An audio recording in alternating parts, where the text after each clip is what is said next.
We have a guest pastor this evening who's going to lead us in prayer. Pete Mandelero. I know I'm not pronouncing that right. He's a Seventh-day Adventist pastor. We welcome. It's nice to see a nice new face here. And you stand for the prayer and then remain standing for the pledge.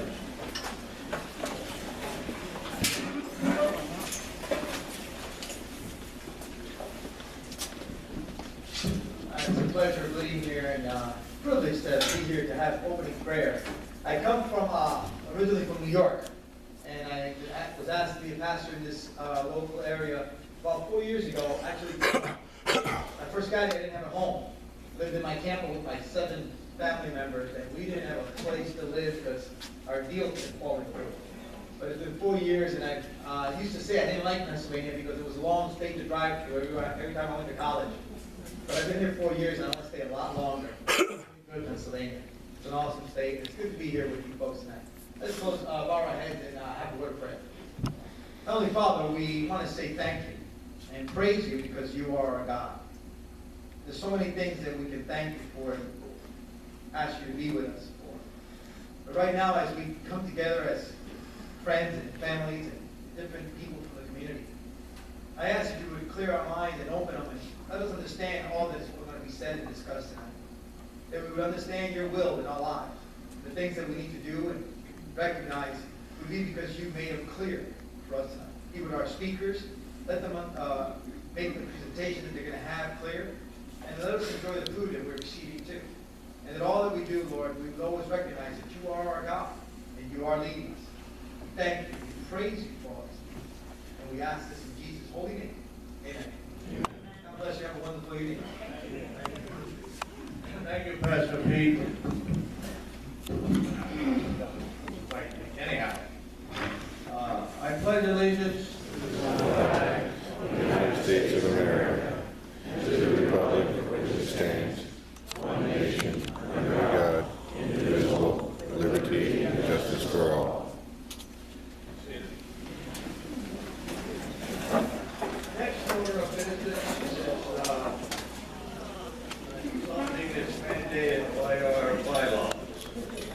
Every year we have to elect new board of directors, and the person assigned that job is the vice chairman of the board, and tonight that happens in Sam Aguilar. Sam, it's all yours.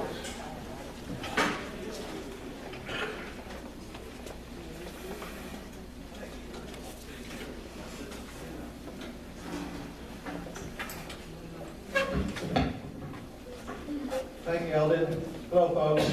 Actually, I'm going to go off script a little bit. Before I get into the BCP election, I'm going to make a couple comments on the general election. First of all, are there any Trump supporters in the house tonight? Fantastic, fantastic. What a great evening. I know I got very little sleep, probably most of you didn't get very much sleep as well. I am very proud, not only that Donald Trump won, but I'm also very proud to be in Donald Trump's basket of deplorables. Are you? Fantastic. But you've heard many times that this is a historic election, and it certainly was. This election actually can change the course of America. Oops. Oh, okay. Can change the course of America. Our voices were finally heard. And we will start draining the swamp in D.C. Actually, I think they started already.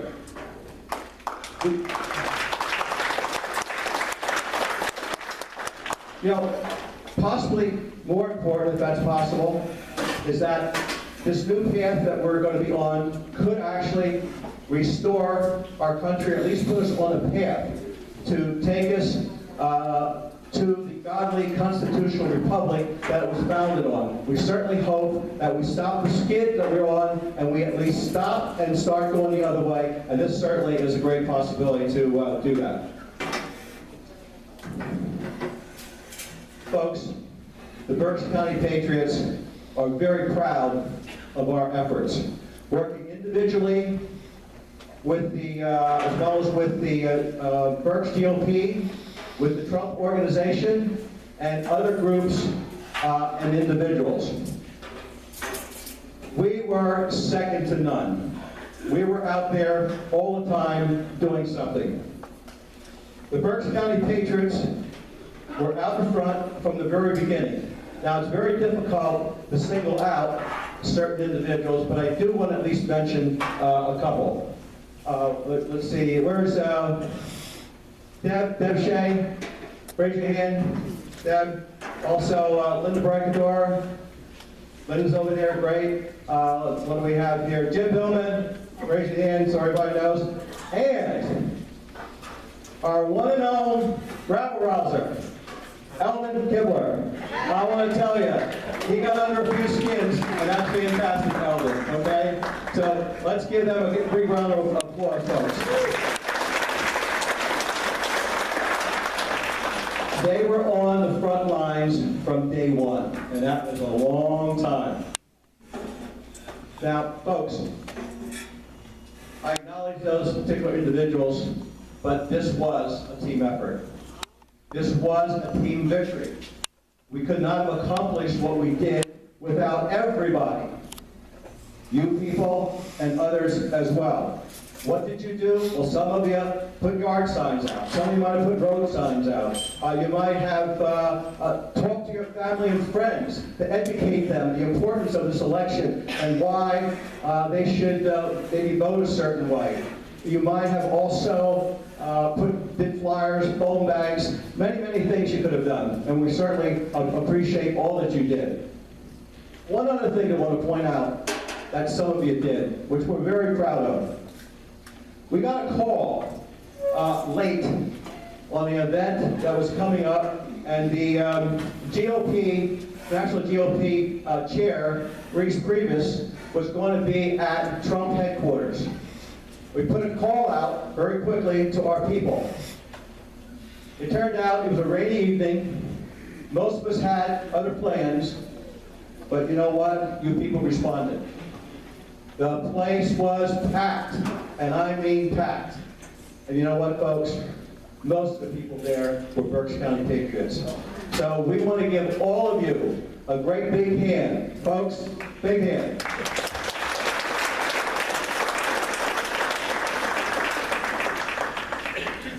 Naturally, Donald Trump winning, that's the icing on the cake, that's fantastic, that's what we work for, and we're also happy with that. But let's not lose sight, there were other victories. The PA House and PA Senate had gains, which are going to help us, may help us with SB 76. In addition to that, there were a couple other victories in elections that also will help the elimination of school property tax. And I believe David might mention that a little bit later. In addition to that, our good friend, I think David was going to mention that, our good friend, Frank Ryan, who's been here many times, was newly elected to the PA House. So that's another vote that we have. That's another victory that we have.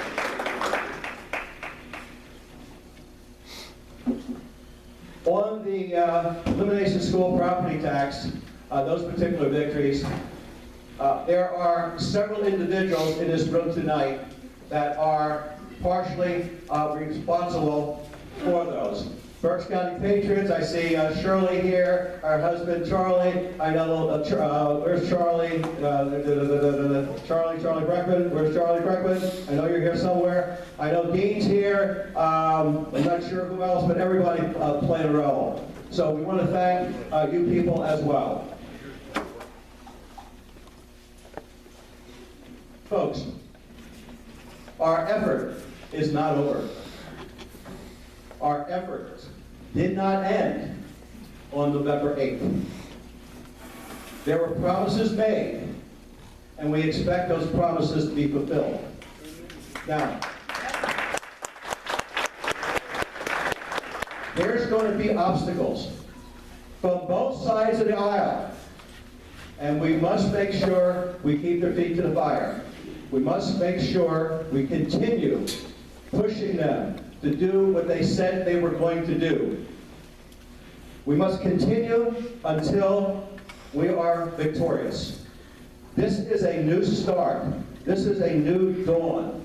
And folks, quoting the man himself, we will make America great again, won't we? Thank you, and God bless America.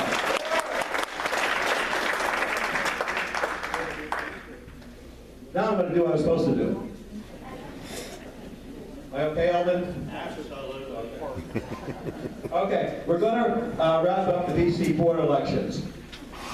Before I start, I want to acknowledge the current board members that are remaining on the board, that are not up for election, but remaining on the board. And we have here Jim Billman. Jim, raise your hand. Where are you, Jim? Thank you. In the back.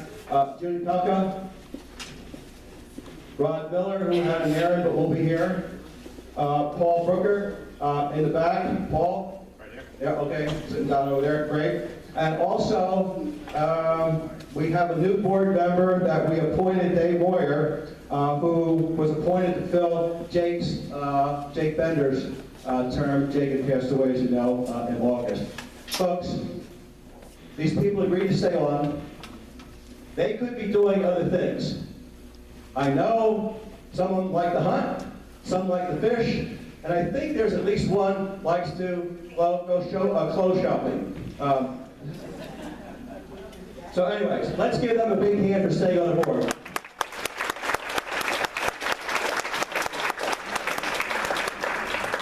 Okay, those that are up for election. First off, Linda Brackendorf, come on up, please. Linda is our current membership chair.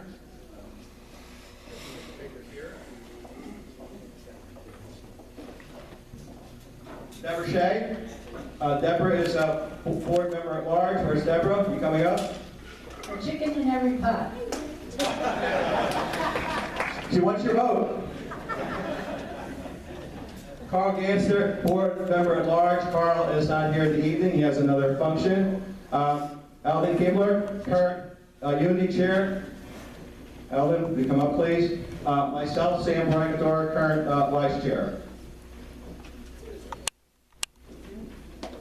Folks, the nomination deadline was October 31st. So the nominees have been posted on our website, so you have ample time to vet them. So we're going to just proceed to vote.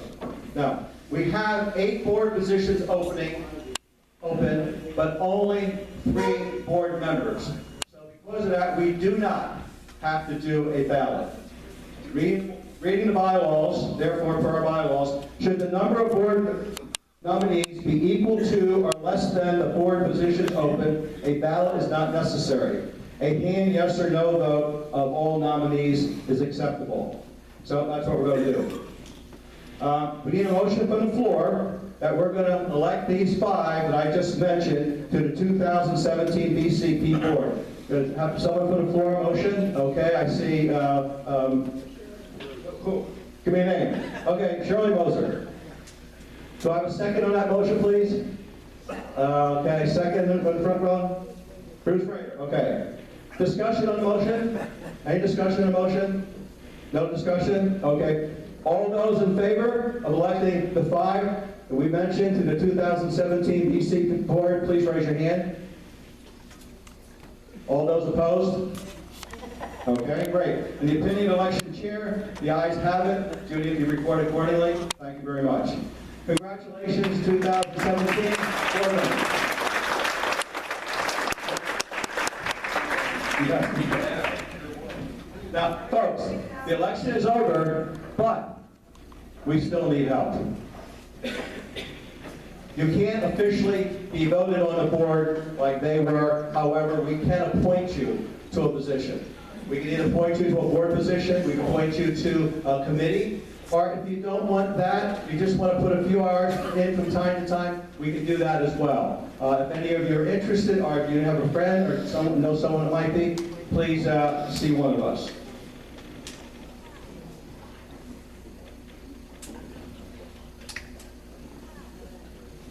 Okay, 2 down, 1 to go. Eldon, I'm going to, okay. Folks, as I mentioned earlier, this victory was a team effort, result of many individuals and groups.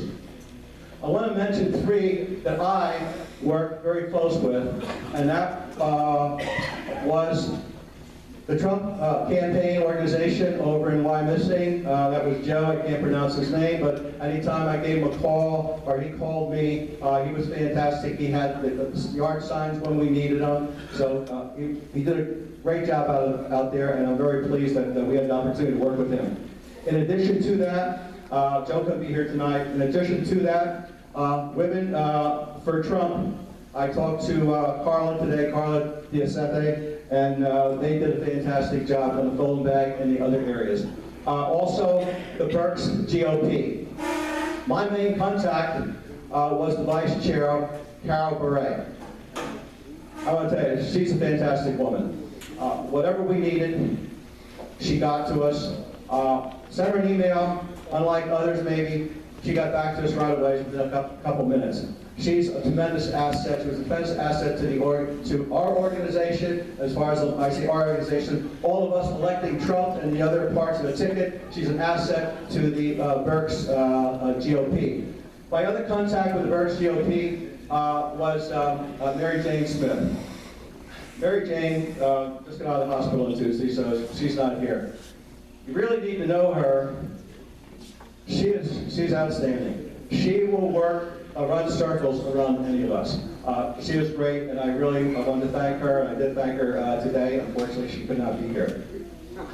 In addition to that, what we do have the Berks GOP chair with us tonight. That's Joe Rotolo. Joe formed a fantastic team, which led us to victory. And obviously, it was a great victory. As I said, Joe's here tonight. He'd like to say a few words. So, Joe, come on up. Folks, Berks GOP Chair, Joe Rotolo.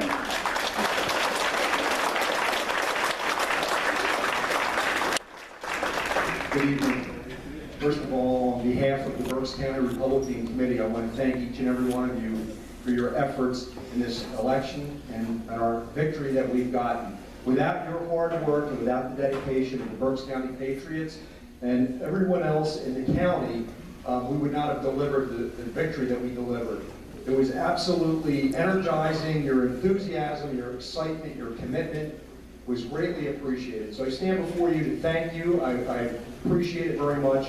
And, you know, I've worked with Jim and I've worked with Sam, and we did everything we could to support each other. And once again, thank you so much. And we appreciate your support in the future as we field future Republican candidates for elected office. 2017 is equally as important. We have school board members up, we have township supervisors up, we have a couple county offices up, and so we just need to continue. We've got a lot of hard work, we need a lot of help, and if you're interested in getting it further involved in the Berks County Republican Committee, please reach out to me. I love to have your enthusiasm in our organization. We can do great things. So once again, thank you Eldon, thank you Jim, thank you Linda, and everyone. I once again have the deepest gratitude for all your efforts. And we finally did get those signs, right Eldon? Thank you.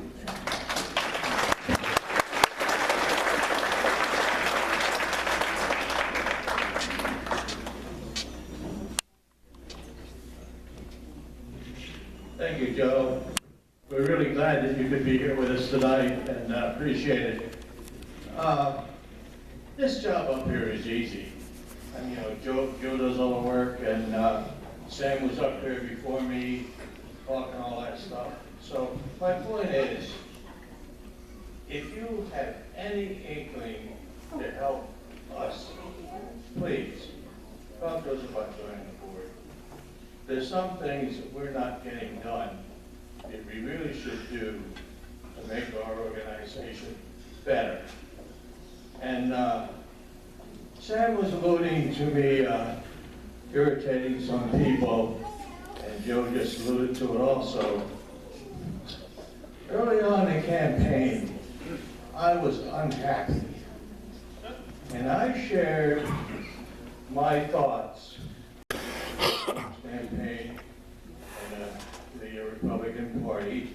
In fact, Jim strongly suggested to me that I back off a little bit. But I don't know if I had an influence, but several weeks later we got signs. Anyhow, I digress. At this time, there's a young lady who traveled far across the Commonwealth to be with us tonight, and she's going to talk to us about the Tea Party Patriots, where it stands, where we're going, and so forth. I don't know exactly what she planned to speak to us about, but I felt it was important that we learn a little bit more about the Tea Party. I think some of us may have the impression that there is no such thing. But looking at her resume, boy, there sure is. She happens to be the Pennsylvania State Coordinator for the Tea Party Patriots and has done a lot of other stuff that I won't go into, but I feel grateful that Diana consented to be here with us this evening. Diana?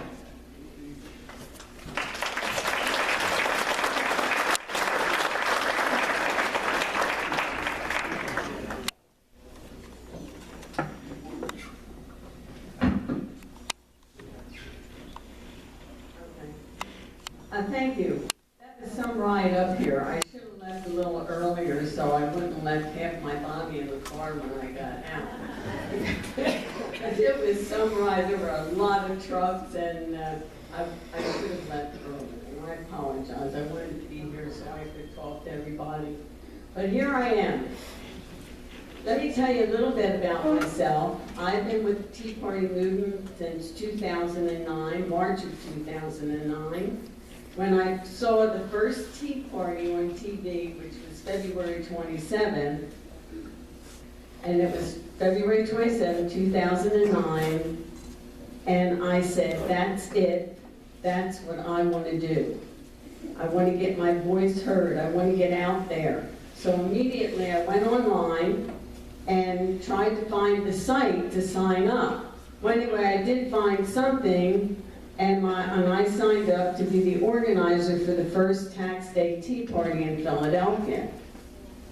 My husband came home, and he kind of had the same idea. So we organized the first Tax Day Tea Party in Philadelphia. We never did anything like that before. I never was in politics. I was never in the Tea Party movement. I did a lot of things in my life because we had children. They were on the swim team. They were on the soccer team. I was president of the aquatic club. So I was groomed for this all along, I believe. So we had our first tea party in Philadelphia. The day before, it was 60 degrees. The day of, it was 40 degrees. It was raining, and it was windy. And with that, we still had 600 people show up. So that was pretty amazing, and that was the first tea party that was organized, and across the country there were, I believe, 800 of them. So from that first tea party, February 27th, then it organized the Tax Day Tea Party, and there were 800 across the country. And that was the beginning of our Tea Party movement. Now, I know that a lot of people have been involved in the movement longer than 2009. But our Tea Party movement started in 2009. So from that Tea Party in Philadelphia, many groups in Southeast Philadelphia formed. So from that, I became the state coordinator, and I've been with Tea Party Patriots since 2009. And it's been quite a ride, besides the ride I had up here, but it's been quite a ride, and I've enjoyed every minute of it. It's been a lot of work. I've traveled across the country. and I've met coordinators, I've met with people, I've met with groups, and one of the things that, before I get on with what I've done, is what I hear from local coordinators across the country. We have many people that come to our meetings, but there's very few that get involved. And this is what I hear across the country. It's important for you to get involved in something. Everyone in this room has a talent. Some people like to make phone calls.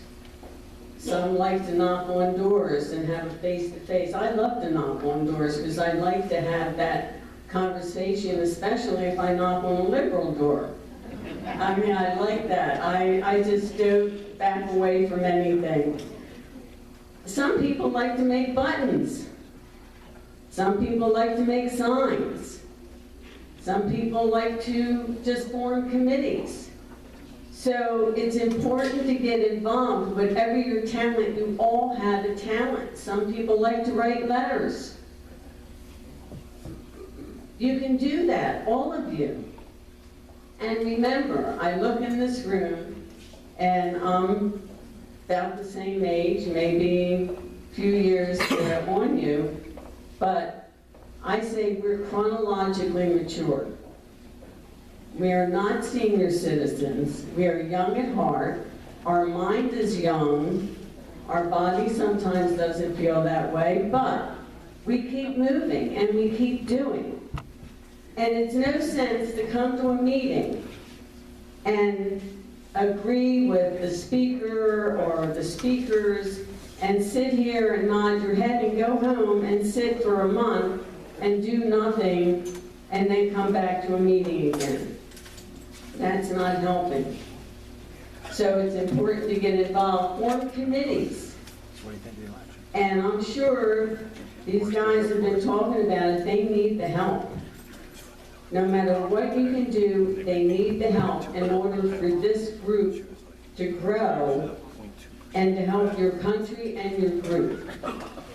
Form committees, look at issues in the area, in your community. Is there an issue that you'd like to talk about? Bring it to the group and say, okay, let's talk about this issue. Can we do anything about it? You know, get involved. The Tea Party movement started because many people came together from all walks of life and all political backgrounds on a common issue, and it was taxes. Okay?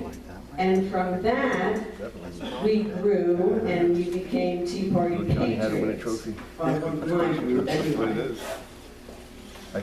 And it's just really important, the evolution of the movement is we first got, everybody says, where's the Tea Party? I talked to a reporter the other week and he said, well, what I hear is, where's the Tea Party? They're not doing anything. Oh, I said, yes, we are. The Tea Party is here and it's alive and well. We have over 800 groups across the country affiliated with Tea Party Patriots. So the movement, first we rallied, right? We got out there, had signs, waved, we rallied. Then we formed groups and we started educating ourselves on the local government, because that's where it begins, at the local level. We educated ourselves and then we ran for office. And we took seats. We've taken committee seats, state committee seats, commissioner seats. We've had two young people that took county commissioner. One of them is 26 in Montgomery County, and he's a grassroots person. So we've educated ourselves, we've taken seats, and now we're in phase 4, where we're educating other people to do the same, because it starts at the local level. So no matter how important the issues are in Washington, and they are important, you have to start here. Committee people are very important and influential people. And some people don't realize how important they are. And state committee, they're the ones that endorse your candidates. So you say, okay, so what if, they got rid of Nancy Pelosi? Oh, that would be a good thing, right? Yeah, right. But unless they change the committee people and the state committee people, they would just vote another clone in of Nancy Pelosi. So that's how much power committee people have. And it's important to look into that and look into those jobs and see, okay, can I do that? Yeah. Committee person, has 12 hours a year they put in, I think, if that. We never see our committee people. When I was young, and I'm sure many of you, committee people used to come around, knock on the door, say, how are you? See if there's anything they could do for you. But they don't do that anymore. You don't ever see them. So it's important to find out what they're doing. So getting involved is very important. And this election is a prime example of what can happen when people work together. And that was one of the things I was going to talk about, is working together. You might not like the group down the street or around the corner. Maybe you don't like the coordinator, or you don't like the way somebody dresses, or there's something that you just don't like about that person or that group. But if they're working on an issue that's important to you, and important to your community, and your state, and your local government, you need to put that aside and work with that group. Because there's power in numbers. Look what happened in this election. Right? It's amazing what happened. Tea Party Patriots Citizens Fund, who I work for when I'm not working for Tea Party Patriots or we're in the political season, we were able to send out over 2 million phone calls to key states, which were the battleground states, starting with Philadelphia, Pennsylvania, North Carolina, Ohio, and then Florida. 2 million phone calls. They sent out over 500,000 mailers, and the phone calls, and there was one other thing I forgot. But I headed up a group, a phone banking location in Langhorne. And our small group did over 3,100 phone calls. Plus, we handwritten 1,750 postcards and got them mailed out right before election. It was awesome. And that was only a small group of us there. But we had people calling into the battleground states from across the country. It was amazing how many people that just wanted to help win these battleground states. And for Pennsylvania, are you kidding me? To win? Come on.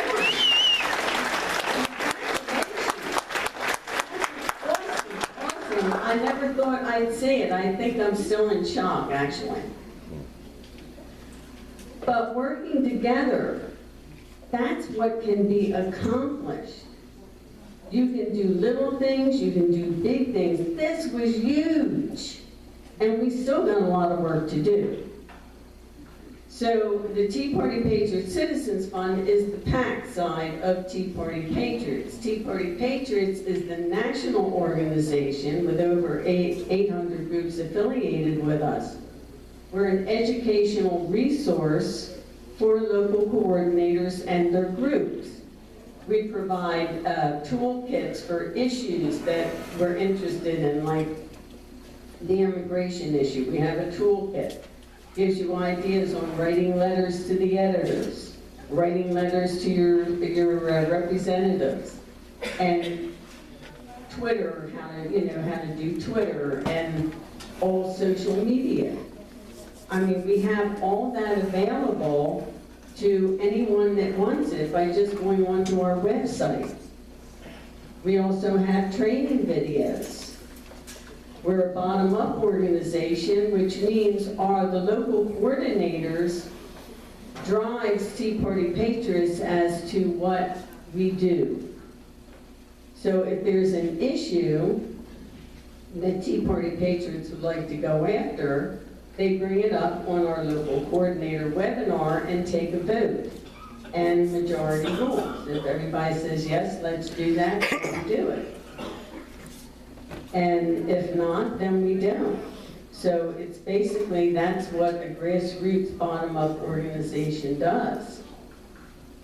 So my husband and I started or helped 8 Philadelphia Tea Party Patriots groups get started, 4 of which are still active. So that's since '09, which I think is pretty good, and 1 is in South Philly, thank God. We still have 1 in Philly. So we're really busy doing a lot of good. I never in my entire life thought that I would be doing what I'm doing right now. I thought we would retire and go to Italian festivals and sell our wares, which now I have a whole lot of paraphernalia at home. I still have all my Italian items that we used to sell at fairs because we don't have time to do that anymore. And it's just been a really, really great experience, but we can't do anything without your help. Your group can't do anything without your help. Our country can't do anything without your help. So the Tea Party movement is made up of everyone. There's no one person that is the Tea Party. It's all of you. It's every group. It's every conservative group which makes up the Tea Party movement. But I got really off track. I started backward, and I think I've come to the front here of my talk. And I do believe I covered everything. But the important thing is to get involved, to help your group, help your country, and just remember what happened this election by working together. Does anyone have, I hear there's a lot of veterans here. Yes? Thank you for your service. I'm a Navy wife.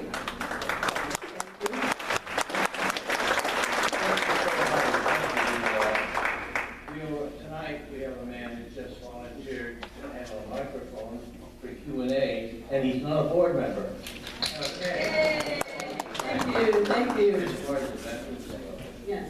Tonight, locally, local senator is having a fair. Yes, That is yes, the road absolutely. to honor of being a veteran. Yeah. So that's probably a friend of our people. Yes. Normally would be here. I'm sorry, you came in second. I'll take it. Anyway, I really appreciate, I have to share the mic, move slowly on one. That's fine.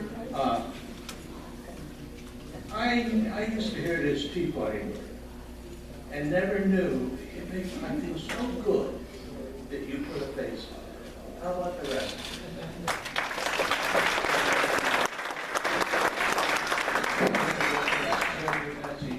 And I think it's a message that has to be repeated. We apologize for making the drive so far. Oh, God, no, I should have left earlier in that resolve that. But I do want to tell you, I did get a battle wound during this election. I was bit by a dog on my leg and got 5 stitches. Did not lose one bit of work. And I continued on. The only time I lost was when I went to the hospital, got the stitches, And then, of course, I left early that day because it was 4 o'clock. But I went right back to work the next day. I did not let it stop me. And thank God. Anyone have any questions for Diane?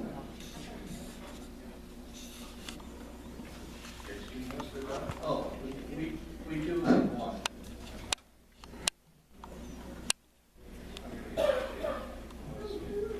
Does the Tea Party ever work in reverse, rather than just handing out material and teaching and all that?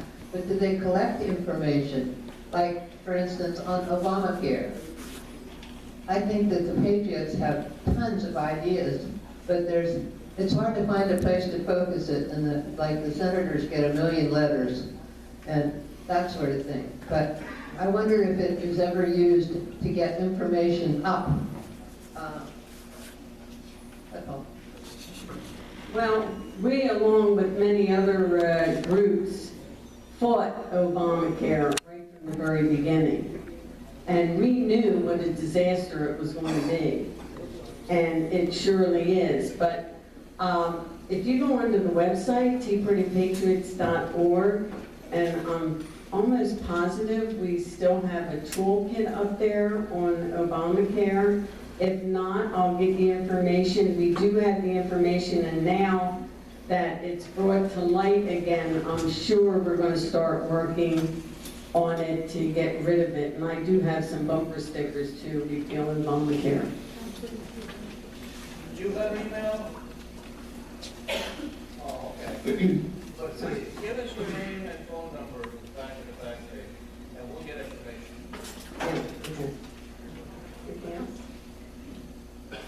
Anybody else? Looks like you did a super job.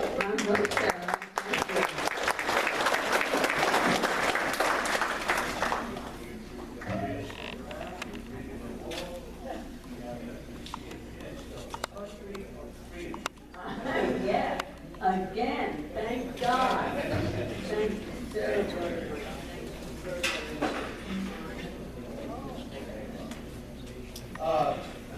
Is BethAnne here? Oh, I didn't see you come in. Anyway, next up we have a lady who I met many years ago from Americans for Prosperity. And boy, I'm looking forward to what she has to say, because she's going to share her feelings on where the country's heading and talk about the election results. BethAnne Mumford.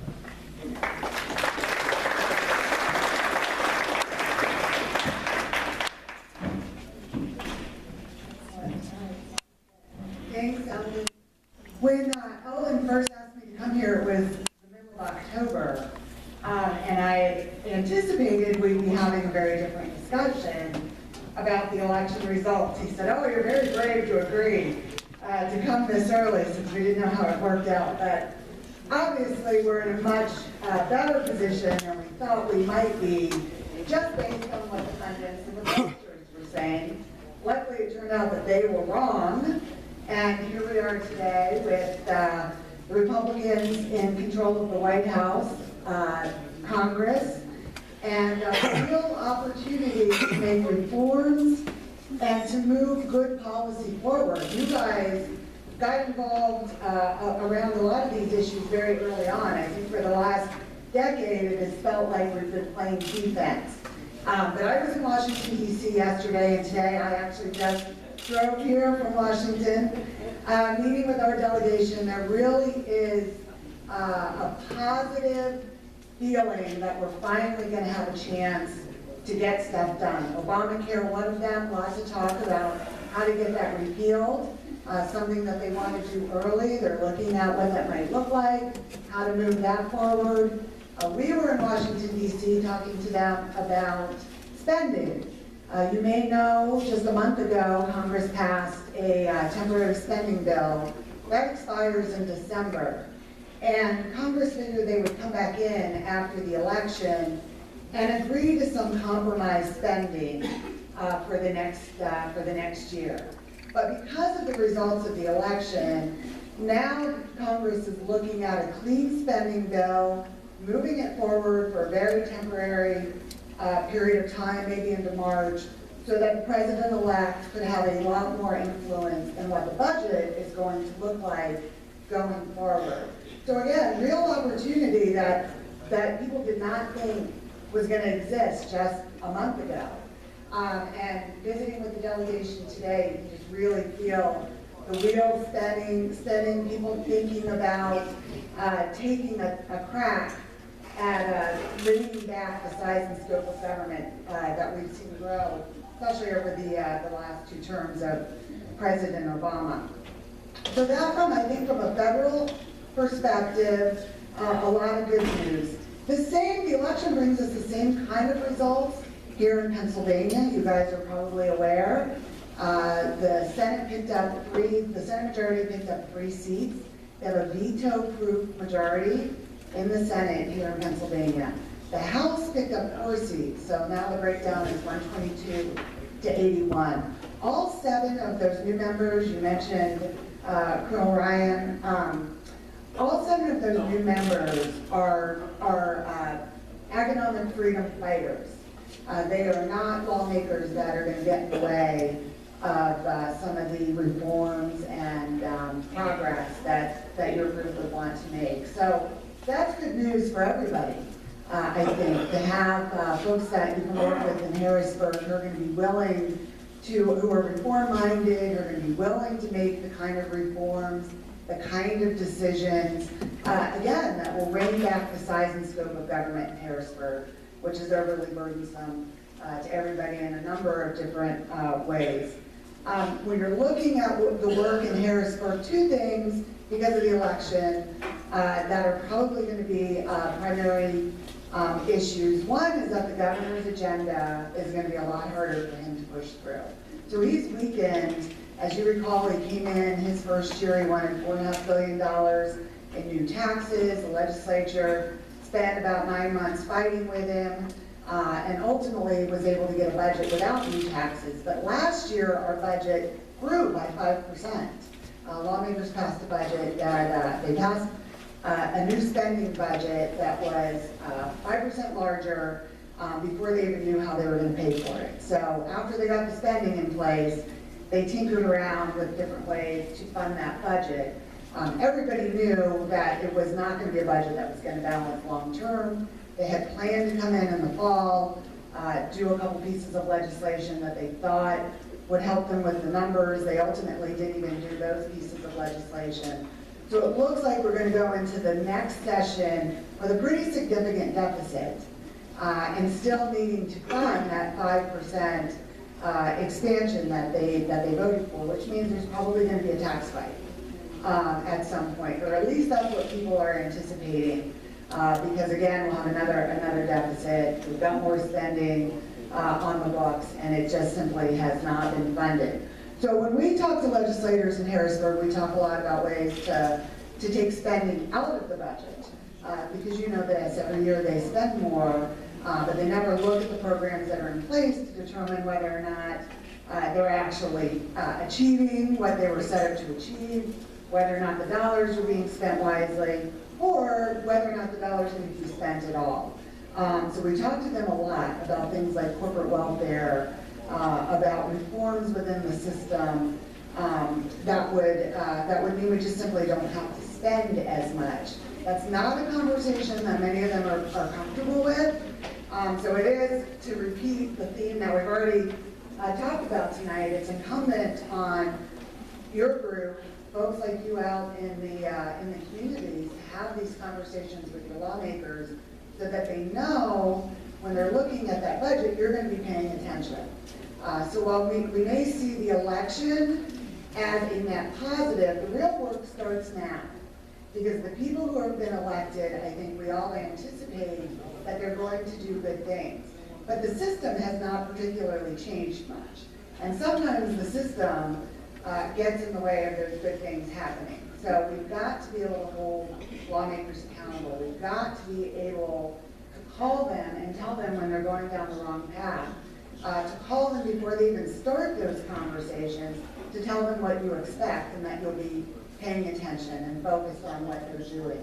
It's incredibly difficult to educate in a crisis, and usually when we get to the budget, the last, week of the budget negotiations, it feels like a crisis in Harrisburg.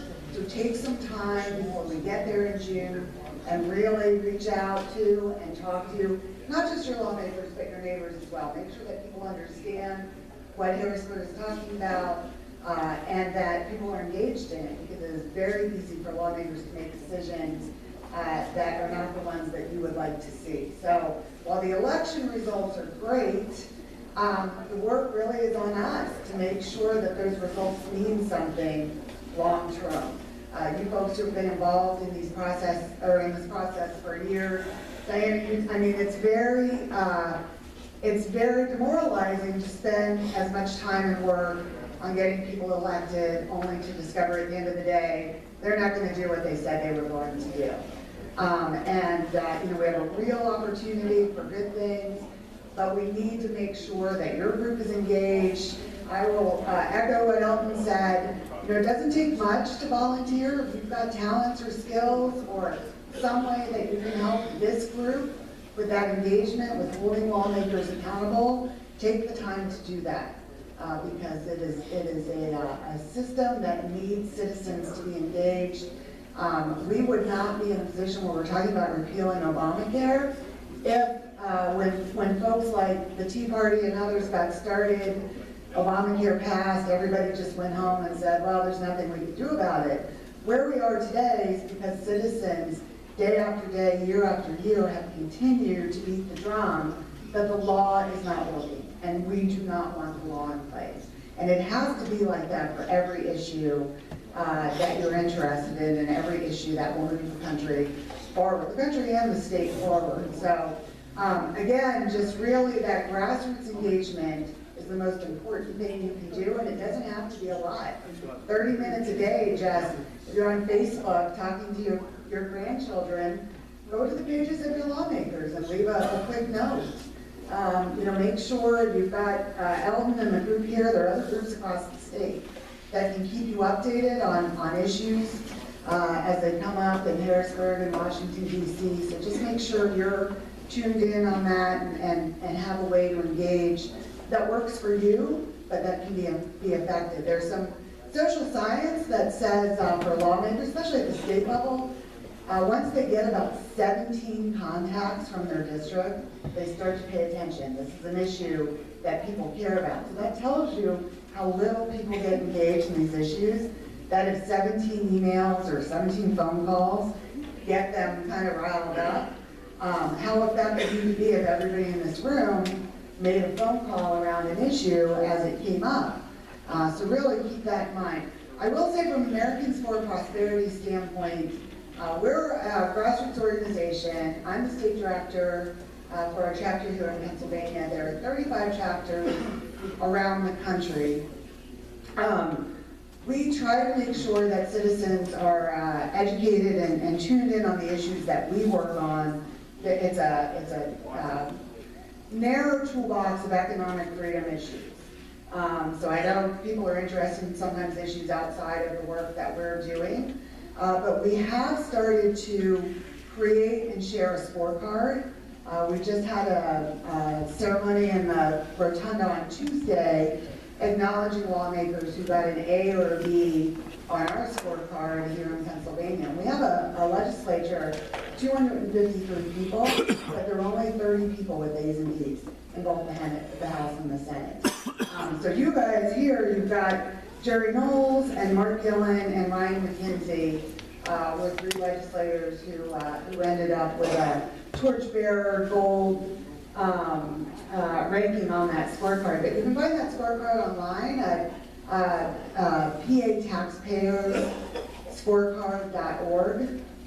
You can look at that, and it lists all the bills that we happen to track, things that we key voted, some procedural things as well, because often lawmakers will make votes in committee, but they'll make a different vote when the bill comes up for final passage so that they can tell their constituents they voted against it, even though they voted for it as it moved along through the process. So we've tried to get at some of those quirks that happen so that you know, if you're really opposed to a bill, you shouldn't even let it come out of committee, knowing that once it comes out of committee, they're going to put it on the floor and pass it, whether you vote for it or not. So some of that stuff we've tried to get at. We'll continue to refine that process. We'll have a different set of issues, obviously, coming up in the budget. But again, it's just another tool that you can use to be informed on what your legislators are doing and how they're voting in Harrisburg. We also have a scorecard for our congressional delegation on our website. That's www.afppennsylvania.org. You can find that as well. So that's it, I think, from my standpoint. Actually, just real quick, two things I just noticed I had written down. I wanted to talk a little bit about Diana. Last spring, for the Pennsylvania Leadership Conference, Diana's group and our group and a couple other groups got together and hosted a millennial mixer with the idea of bringing young people into the movement, getting them engaged, getting them involved. We had about 200 people show up for that, and those would be college age folks. So there's an effort certainly on the part of the Tea Party to continue to bring new people into that conversation, into the mix. I thought that was very, very exciting. I thought it was a great idea. Yeah. Yep. Yeah.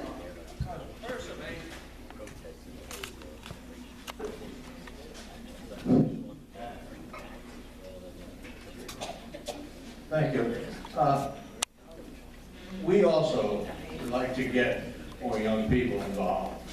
So if you can give us any suggestion between the two of us, would be. What we did, what Tea Party Patriots did last year and the year before is we sponsored a few young people to go to the Pennsylvania Leadership Conference. And that helps. And like I said, they had the young party, which I was too young to go. You had to be 35 and older, so they wouldn't let me in. But I'm sure BethAnne was there, and they said it was great. Yeah, I was there, but only because I was a speaker. I also was too young to be there.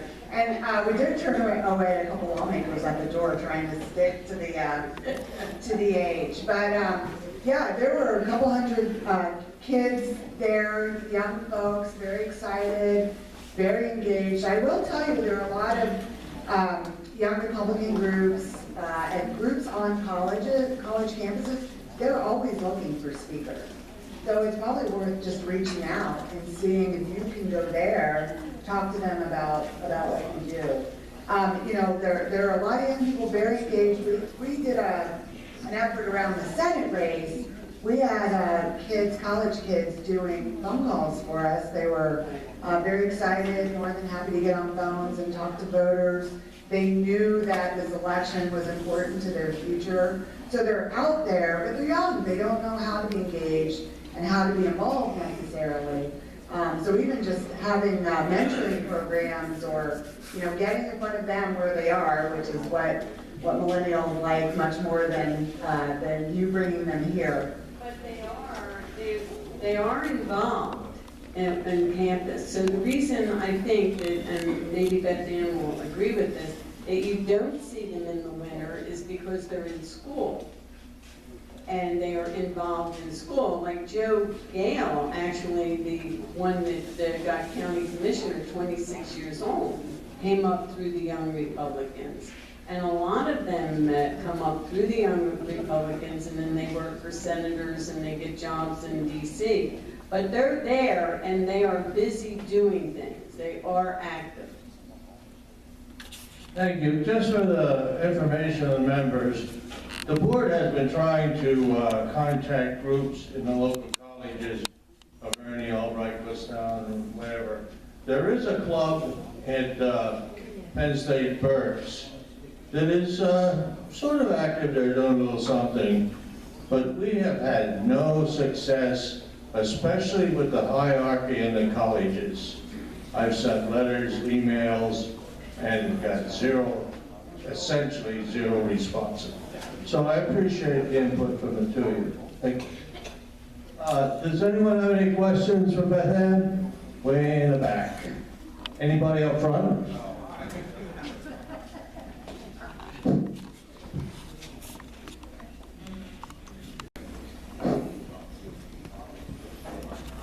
Yes, I'd like to know if AFP has changed their stance on school property tax elimination. They have not been for it in the last few years. Are they going to change their stance on it? It's not a bill we're working on or we plan to work on. As an organization, we don't support tax shifts, which is what that bill is. So it's just, we are neutral on it. There are groups that work on it very heavily. They're very engaged down in the building. But it's not a bill that we've been working on or we will.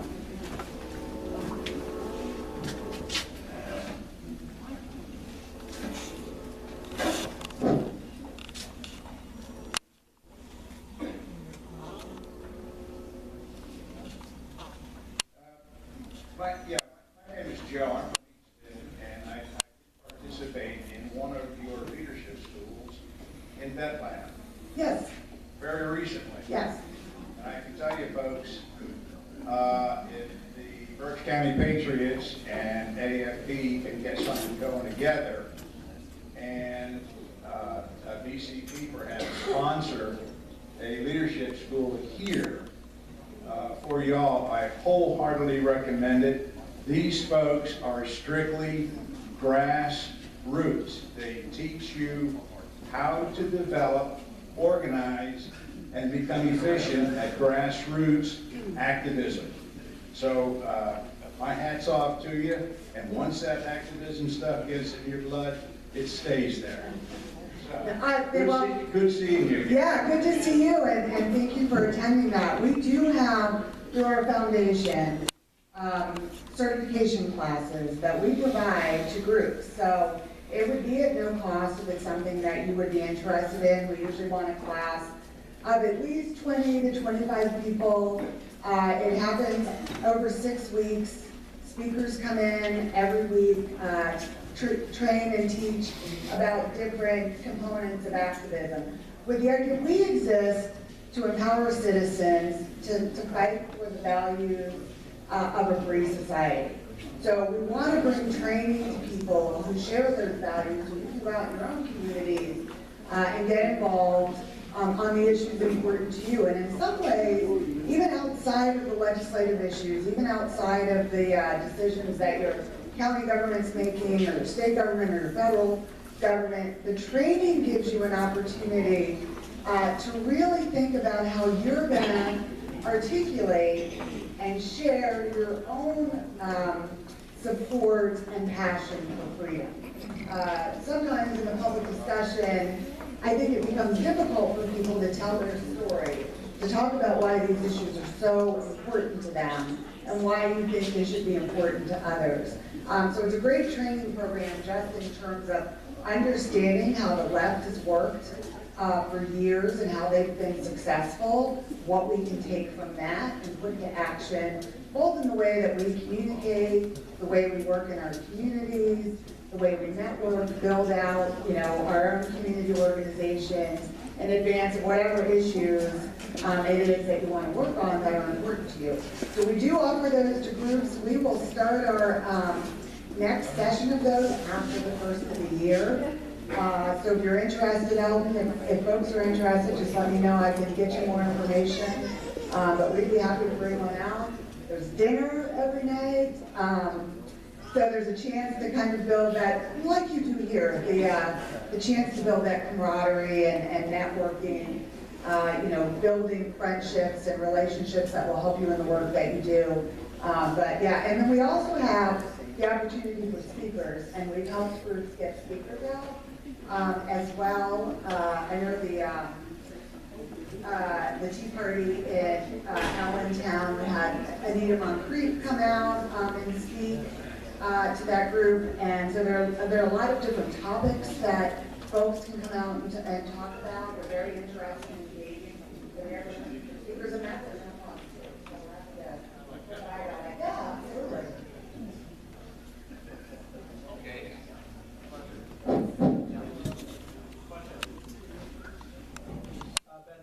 obviously, we thank you very much for coming out. I'm sure you know that this area here, as well as many other areas throughout the state, is very interested in school property tax elimination.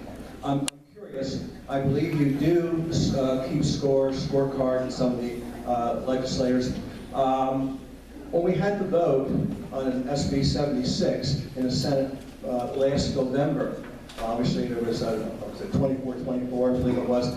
How did you score the ones that voted against it, or how you scored the ones that voted for it? We didn't score it at all, because it's not a bill we're working on. When you look at our scorecard, there are pieces of legislation that fit within our strategic plan.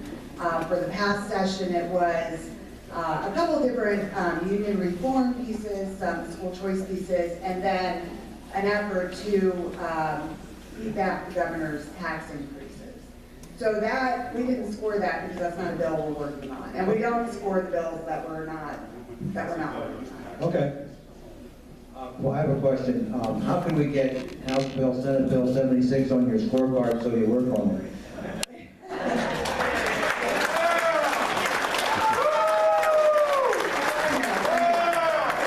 So our goal overall is to reduce the tax burden on everybody across the board. And because of that, any bill that shifts taxes is not something we're going to be able to work on. Our board won't let us work on it.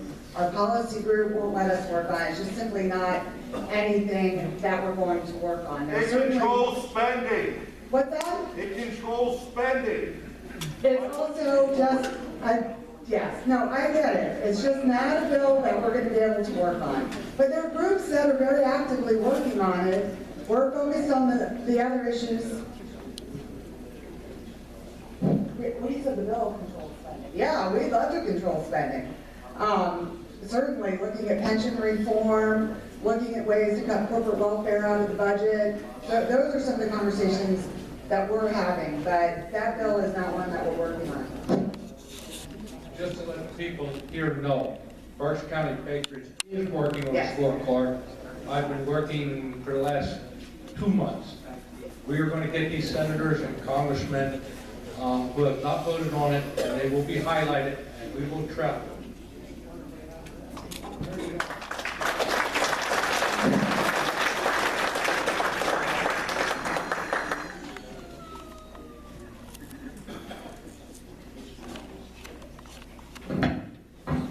I want to thank you, BethAnne. I really appreciate what you and Diana had to say about getting more involved. And you do not know how effective you are, because we have a friend with us tonight who has been involved and is involved, not on your favorite subject. But anyway, I am really happy. I'm sure you are too.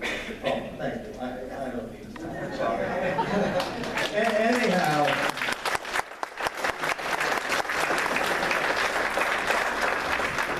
I don't know how. Is there anyone who has never been in our meetings before? Okay, young lady, you probably won't know this gentleman, but you're going to get to know him, I guarantee you. He has done more for the cause than any 10 people there are. And the one man sitting aside of him is pushing the heck out of him.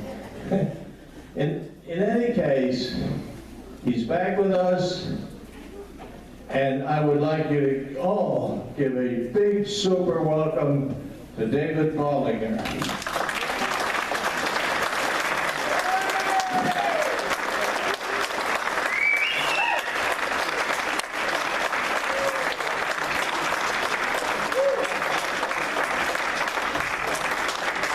Seriously, we're all glad to have you here and looking healthy. And I personally am looking forward to what you have to say. No, thank you. It's great to be here again. And,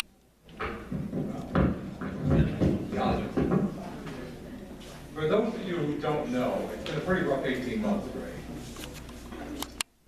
I just want to talk on a personal level for a second and thank you for all the cards, the letters, the emails, the phone calls, the prayers that you give to me over the last 18 months. Came through it, no sign of active cancer, and feeling great. Thank you, all of you.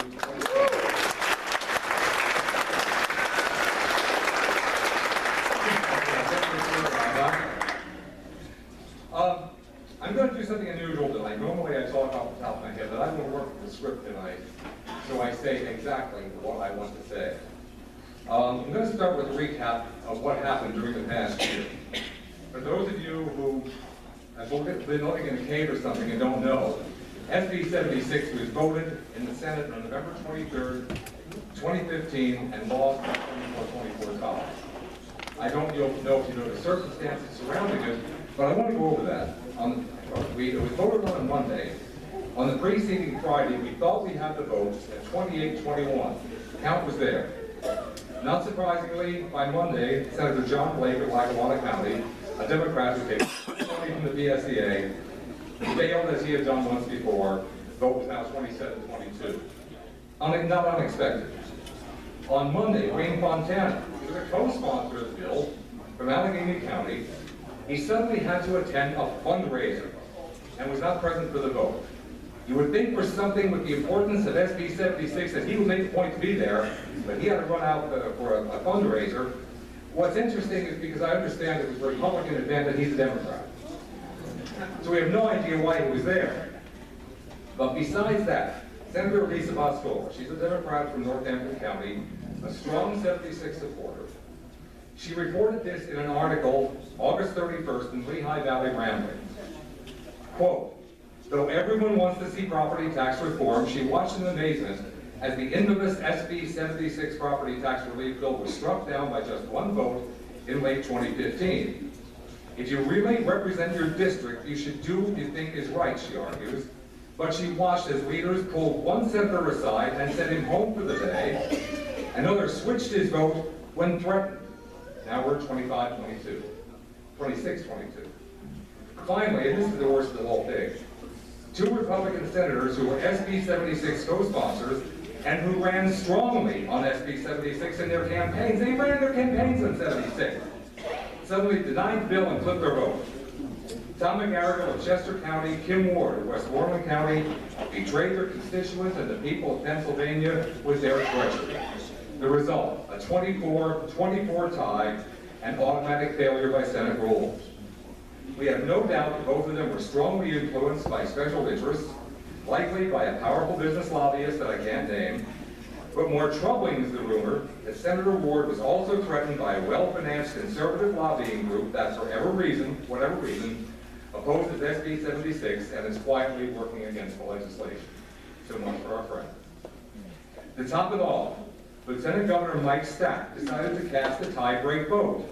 This was completely unnecessary, as the bill had already failed on a tie vote, but he felt it was necessary to emphasize his pleasure with the failure and actually laughed as he cast the vote and figuratively flipped us the middle finger.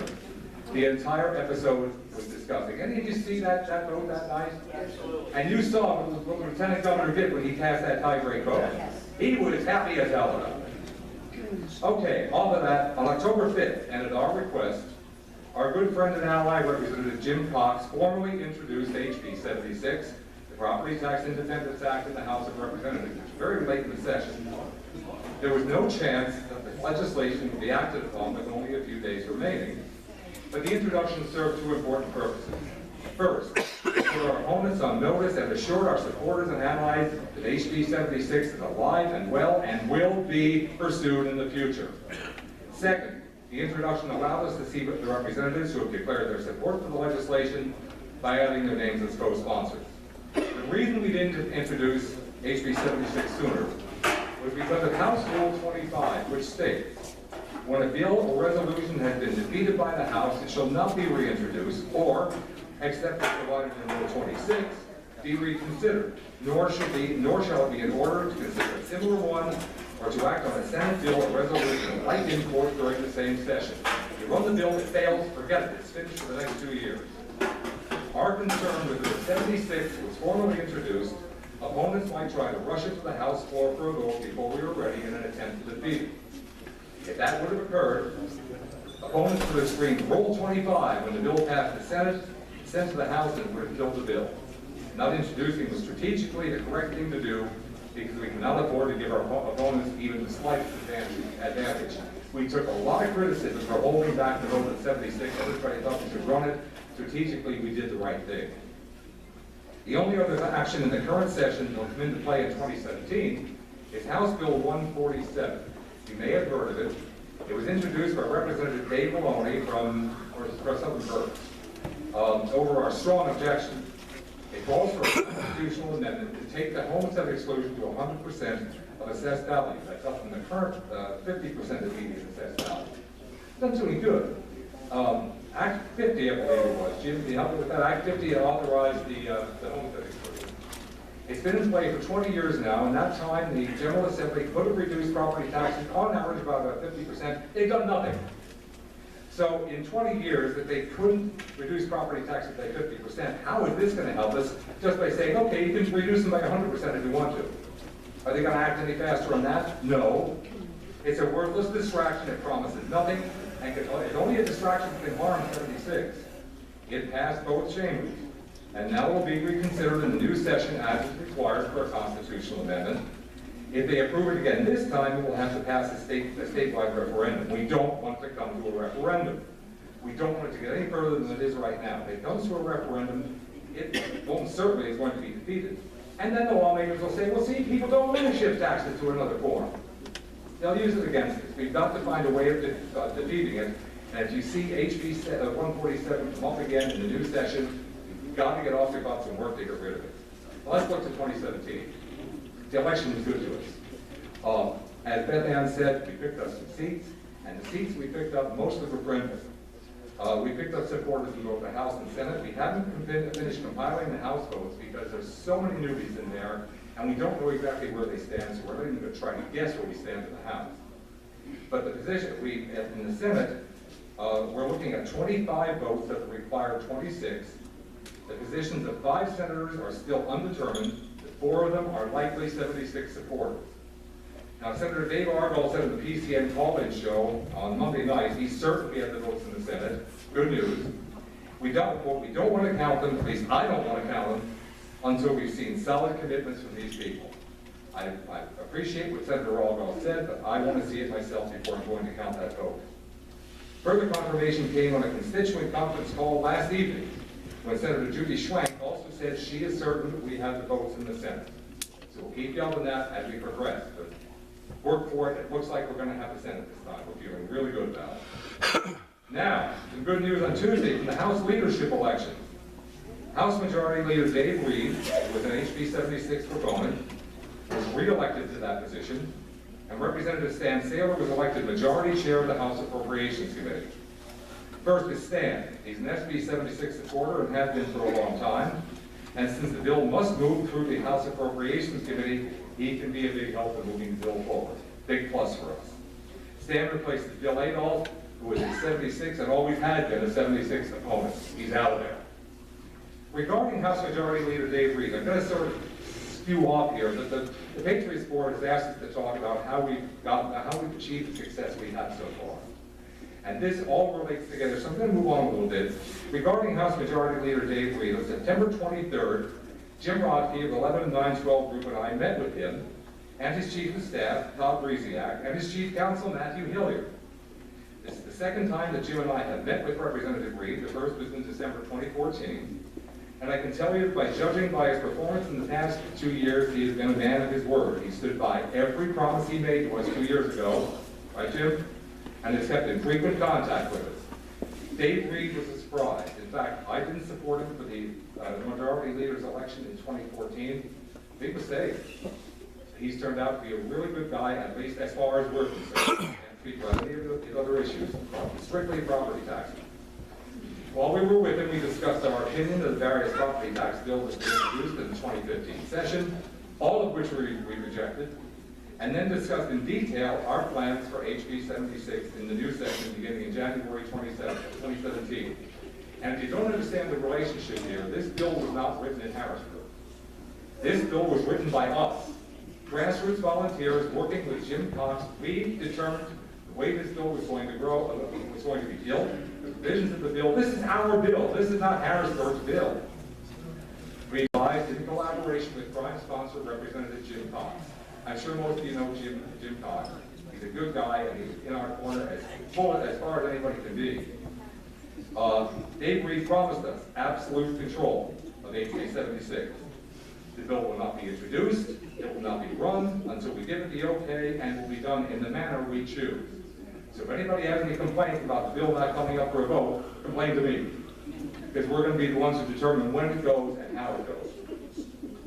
When former Representative Sam Rohr ran his school property tax elimination bill in 2006, opponents subjected it to scores of amendments to remove items and services from the expanded sales tax base. I think all of you probably know that part of the financing for 76 comes from expanding the base of items and services that are subject to the sales tax. We have the smallest tax base of any state in the country. They're eventually going to expand it to services. We don't tax services right now. They're eventually going to expand to services. Governor Rendell tried to do that in the last year of his governorship. It's going to happen. Why not make it happen for this? But in any event, we're expanding the base of services and products that are subject to the sales tax. Sam's bill was subjected to scores of amendments to remove piece by piece items that were subjected to the sales tax. They removed so many of them that eventually the bill was not financially viable anymore. We discussed this with Dave Reed and devised a strategy to limit debate on the bill so we can get a straight up or down vote without having destroyed or altered by opposition amendments. This is a huge score for us. Be able to get that bill to the floor without having all these amendments tacked to it that could ruin the bill.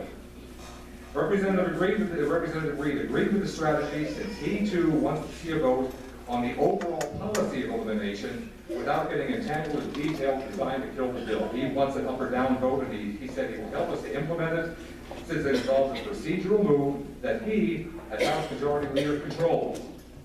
He's helping us with it. He also surprised us when he told us that our grassroots movement has far more influence in Harrisburg than we understand. We've been sort of nonchalant about it.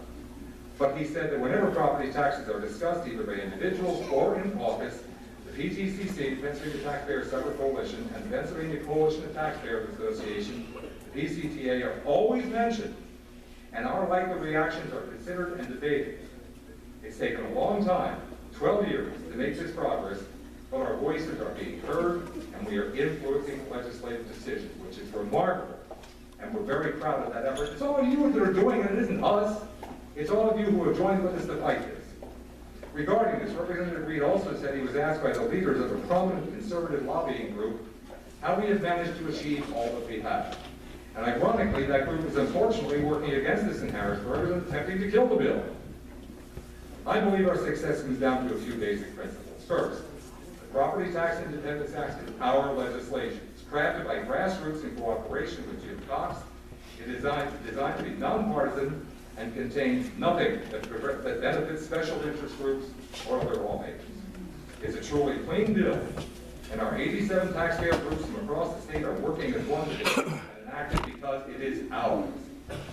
Second, we're focused like a laser on a single effort, school property tax elimination. We do not allow ourselves to become distracted by peripheral issues that can dilute the message. So many advocacy groups have problems staying on point as they try to address multiple issues, frequently jumping from one to the other, confusing their members, and sometimes generating disagreements over which efforts to support.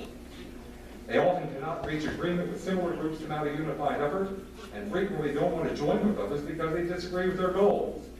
We are successful because we have one highly achievable goal. All of our 87 groups work together as one, and we all speak with one voice. Third, we always tell the truth no matter what. How can we be trusted as proponents of this legislation if we are no better than the lying politicians who oppose us? Fourth, our supporters and members groups' ideas and opinions are always considered and implemented whenever it's practical. We solicit and appreciate suggestions, and this practice makes our supporters feel like they have a true voice in the effort. They are not treated like serfs who are having their positions and opinions dictated to them by people who make unilateral decisions. We don't care about party affiliation or political ideology of our supporters or legislative partners. This legislative session, we had 8 Senate Prime sponsors, and 10 House crime sponsors. Both groups were split 50-50 Democrat-Republican. We're pleased to have the support of any lawmaker regardless of party affiliation. Only their support matters. Democrat senators such as John Ubichak, Judy Schwenk, Andy Zinman, and Lisa Boscola are a few of our strongest and most outspoken supporters. We do not discriminate by party or any other factor, and this bill has always been regarded as a conservative bill, because Sam Moore was the originator of this in 2004. Surprising that it was always considered a conservative bill, a Republican bill, yet we have the support of the Democrats that we do now, and it's because we wrote it that way. We tried to reach a compromise with both parties. And finally, we are as grassroots as any group can possibly be. We are more than 10,000 supporters strong on Facebook, with an additional 50,000 plus in our 87 taxpayer groups and the PTCC email distribution. We are not financed and directed by powerful, wealthy, self-serving autocrats. We do not have a professional paid staff. We do not solicit or accept donations. We finance everything we do on a personal, individual basis as our supporters choose. Whether or not our supporters are able to spend $1 or $100 assisting with one of our projects is irrelevant. They contribute as they are able, with many in-kind services and not always in cash. Here's an example. Let me give a shout out to some of the people and tell you what they've done. We don't ask for money. We don't ask you to make phone calls. We let you do what you feel will help. Brian Fate from North Amherst County designed and offered T-shirts. It's one of Brian's. Round car magnets. Designed handouts, helped to get them printed by a printing company that employs him. Started a new website that features true stories of people harmed by the property tax. And he set up and administers a statewide internet property tax survey that will present to lawmakers, be presented to the lawmakers in the new session. He did this on his own. Nobody asked him to do it. Jim Rocky at 11-9-12 set up an information tent at county fairs, block parties, community events, and the like, hand out printed information and explain our mission. John McCarthy from Plasta, our Lancaster County group. He's really creative. He visits NFIB, National Federation of Independent Business, their business group in Pennsylvania, who opposes 76. He visits NFIB member businesses to explain how the NFIB opposes HBSB 76 for political reasons that harms these people who own the businesses and asks them to resign their memberships. So far, he's had 12 of them resign their memberships. NFIB is not real happy about this. Too bad. Supporters in the stop. Bob Kistler, Steve Traynor, and their team from Carbon County spent many summer weekends traveling to community events with their tent and piles of HBSB 76 handouts. Nobody told them to do this. They did it on their own. They spread the word of HBSB 76 and gained more new supporters. Bill Sign, Monroe County, designed and printed yard signs and magnetic car door signs and sold them at cost on Facebook. Dickie Blair from our Indiana County Group and Ray Hoffman from Montgomery County visited community events every weekend to distribute printed material and gain new supporters. Ed Kim from Quakertown writes a new letter to the editor every 2 weeks and has them published in newspapers throughout eastern Pennsylvania. These people are doing all of this on their own and as they're able to. And there are many more too numerous to mention. My apologies to all of those who I failed to recognize, because there's a bunch of them. And finally, and this is what the Patriots board wanted me to talk about tonight, because Ron Bolts is unable to be here. There's an amazing story of Dean Klopp and Ron Bolts of the Pennsylvania Liberty Alliance, who, with their band of volunteer property tax warriors who joined them from many PCTA groups, wasn't just Pennsylvania Liberty Alliance, but other PCTA groups that got involved with them, they defeated a sitting senator who opposed and voted against SB 76. What a marvelous thing to happen. I'm going to explain it in a minute. The Berks Patriots board, like many activists, is excited about this victory and has asked us to share how it was accomplished. I'm going to talk first about John Wozniak. John Wozniak's a senator from Johnstown.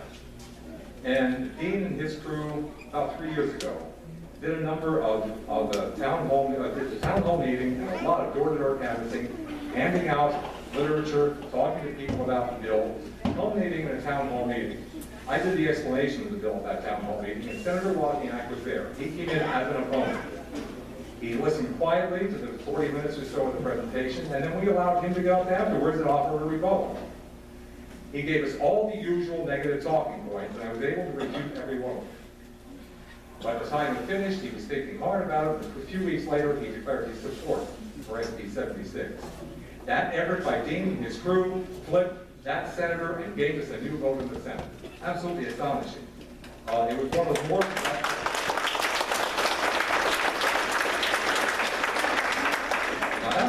That was one of more than 100 that have been given over the past 2 years throughout the state. And I want to take a brief moment to thank Ron Bolts and Jim Rottke for picking up the torch last year when I became too ill to continue. They gave the presentation flawlessly on multiple occasions, and I am forever grateful for their help. This is a prime example of how our 87 groups work together to achieve our goal. Thank you, guys.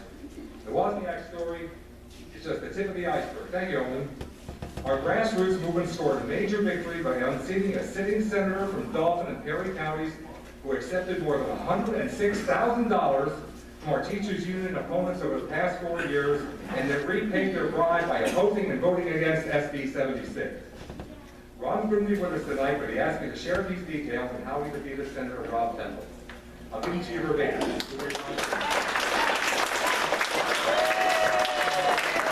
Ron said, we passed out 9,000 flyers and 9,000 informational SB 76 trifold throughout Temple's 2 county districts, mostly through door knocking, but also in shopping centers. We had 45 unpaid volunteers representing more than half dozen Pennsylvania Coalition and Taxpayer Association groups, doing this in their spare time, away from their families, and in the heat of summer, including a 73-year-old woman on chemotherapy. We ran ads in the Perry County newspaper that were financed by the PLA and volunteer contributions. Pat Garrett. How many of you heard of Pat Garrett? Yeah. Pat Garrett ran 2 weeks of radio ads at no charge, letting his listeners know about Temple's. We had volunteers at the Perry County Fair handing out SB 76 information for the entire week, and it even stood right in front of Temple's booth.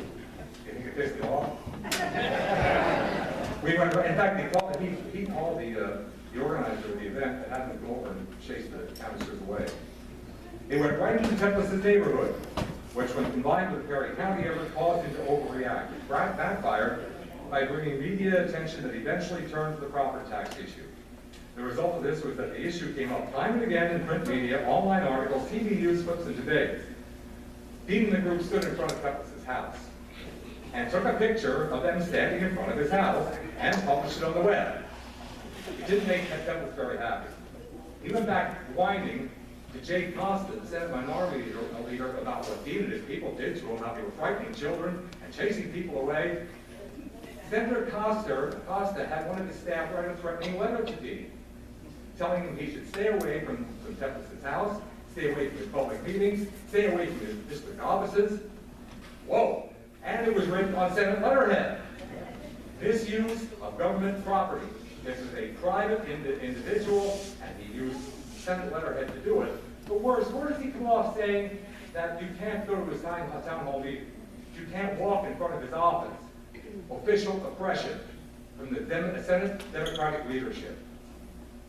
Dean had his attorney write a letter back to him, shut him right down. And I personally wish it would have gone further. I wish Costa would have been sanctioned. Because what he did was wrong, and what he did was illegal. The man should be in jail. Anyhow.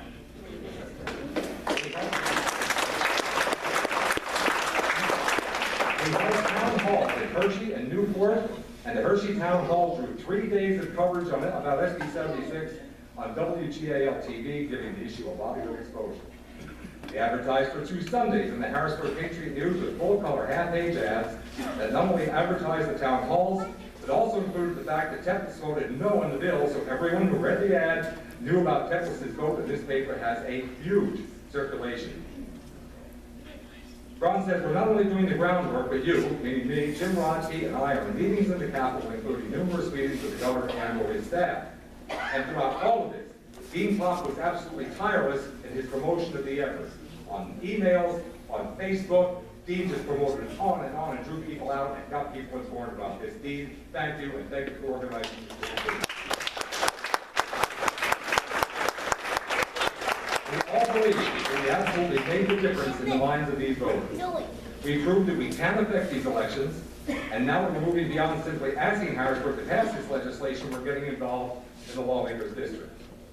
There are some detractors who are trying to downplay our efforts by saying that we had nothing to do with the outcome. There was good work from John DeSantis' campaign, the victor who beat him, and Pat, and we certainly aren't looking to take all the credit, but The difference was 3,400 votes. Remember, they handed over 9,000 circulars, plus all of the literature. The vote difference was 3,400, and we absolutely made that difference. Looking at the work we did, it would take a fool to think that we didn't affect the 3,400 votes that defeated Rob Templitz. That's Ron Bolt's taken how many Rob was accomplished. We couldn't agree more with his conclusions. And although there were those who like to try to discredit what we've accomplished, it is viewed much differently in the halls of the Capitol. Without exception, everyone in Harrisburg with whom I've spoken during the past week has said the same thing. Our efforts were absolutely responsible for removing Senator Rob Templitz.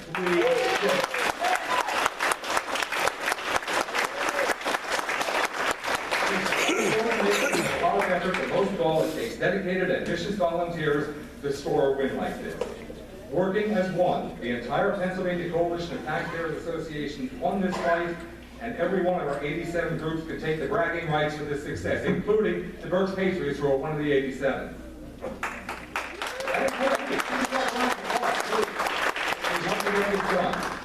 We also sent a strong message to the opposition Harrisburg lawmakers who are more beholden to their high-powered, big-money special interest contributors than they are to the welfare of the people of Pennsylvania.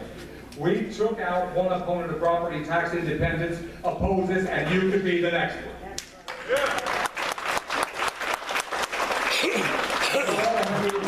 September 20th, I began my 13th year working for this cause, and right now I believe the stars are finally aligning, and I'm more positive about passage than I have ever been. We have made great strides since our movement started in 2004, and we're making a definite difference. With everyone's help, we will win this. I'm going to open it up to Q&A, and I'd like to invite Jim Rodkey up, because he's heard a few comments out of Harrisburg around the election. So come on up, Jim. Jim Rodkey, for those of you who don't know him, is the leader of the 11 and 9 Fellow Group. He is my friend and comrade, and we're working together all the time.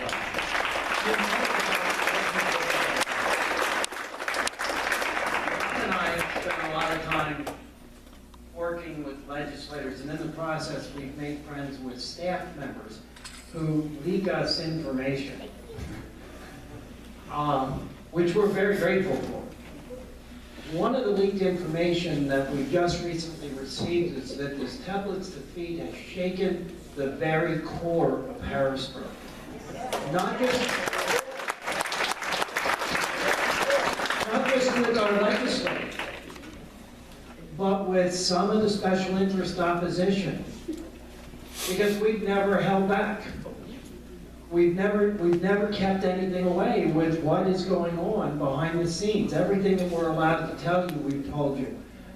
But the idea that we have them quaking, the idea that they're worried, as David said, because part of our strategy is not to tell you who we're coming for, not to tell you when we're coming. Our strategy has been to show up and be a thorn in their side. But the important thing is taking the message, getting that message out. So to everybody who knocked on doors, to everybody who went around and spread the word, it was an instrumental and very, very important defeat. One thing you should know, internal polling, just 1 week from both Republicans and Democrats, Templitz had a 9-point lead. On election night, he lost by 3.5 percentage points. So that's a 12.5% spread. There has to be a reason for that. Something changed the minds of the voters. That was the efforts of Dean, the efforts of Ron, the efforts of others. And I got to tell you, David, it was the first time that Ron and David and I stood in a room together on property tax in Hershey. What a joy to have the three of us together again. But I want to thank all of you. This is a critical move, and it was a strategic move. It was a critical move because by targeting and focusing on one legislator, we have sent a message that this is possible anywhere, and you could be next. Yeah.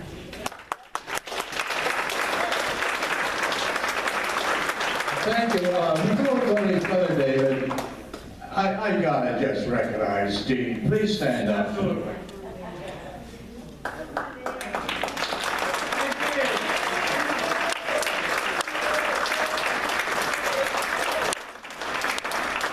He's a bashful little boy. Tell us your efforts and what you do. And I'm not downplaying your efforts also, and I'm glad you can make it here tonight.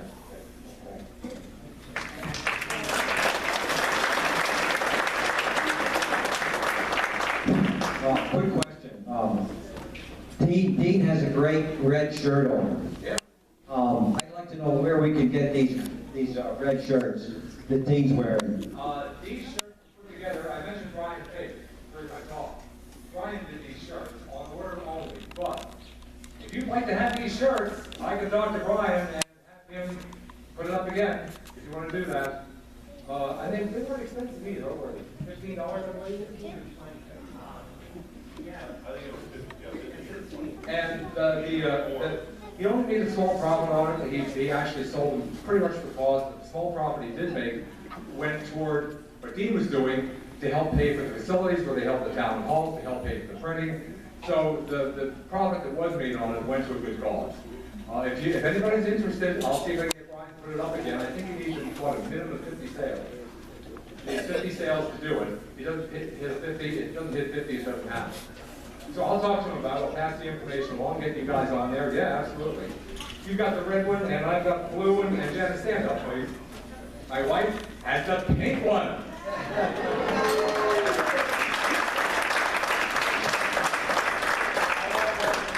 I would vote on that.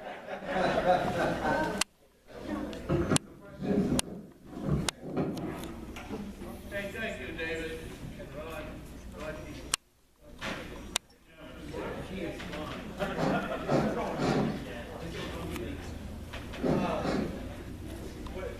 What they're talking about. Microphone's on, not on. Here, I'll trade you.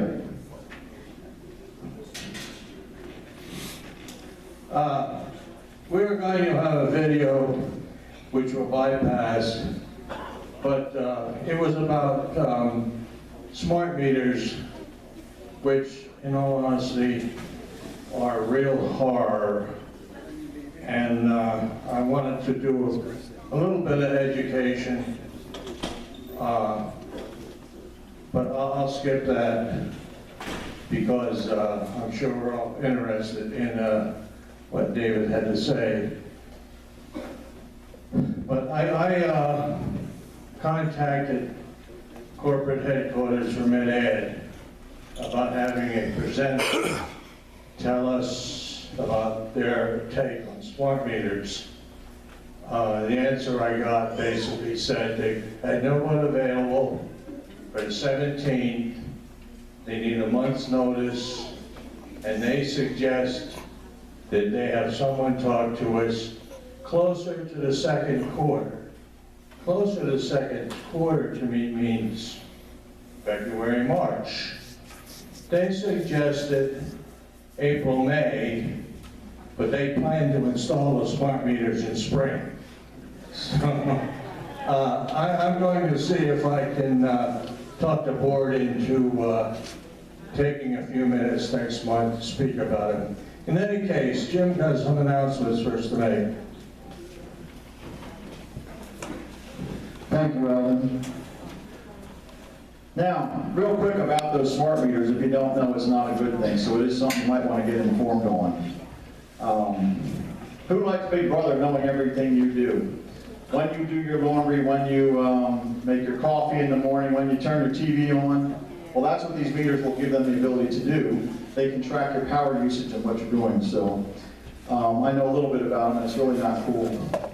Now, I want to make a couple of announcements. Last year, you guys all stepped up to the plate, and it was wonderful. They have the stand down for the homeless veterans in Berks County. Now, this year, it's going to be before our Christmas party, okay? So in the back, I printed these out. It's items for veterans. There's so many of them out there. I know a couple of them. One that Deb and I knew well died last year out in the woods. But we have a lot of homeless vets here. They need coats, they need blankets, gloves, hats, etc., etc. And I even put a notation on here for cat and dog food. Because a lot of them have a cat or a dog. and they can't afford to feed it. But these people really need a little bit of help. So Ted and Celeste Wadowski, who were here last year, who couldn't be here this year because they're down with their new grandchild in Virginia, asked me to make this announcement. Their address is on here, but since it won't be in time for our event, their home address is here. You can't miss it. They live at 1 Sycamore Drive in Exeter Township. You can drive down there with bags of coats, anything you want to donate to the veterans. They have a big front porch. There's a great big sign, big as this table. You cannot miss it. It's a big red brick farmhouse. Just put things in there. So if you could please help them pick these up in the back. The next announcement is, who feels good about the results of the election? That being said, who's ever been there for an inauguration? Who might like to be there for an inauguration this year? Okay, we're thinking of putting a bus trip together, so anybody in this room who might be interested, could I see a show of hands? Okay, looks like we have enough to get a bus trip together here, so we're going to be working on that. Carl is not here tonight. He's at another event that he had to be at, but he's going to give the details. We do have, he's going to be coordinating, correct? Carl and Judy, okay. Where is Judy?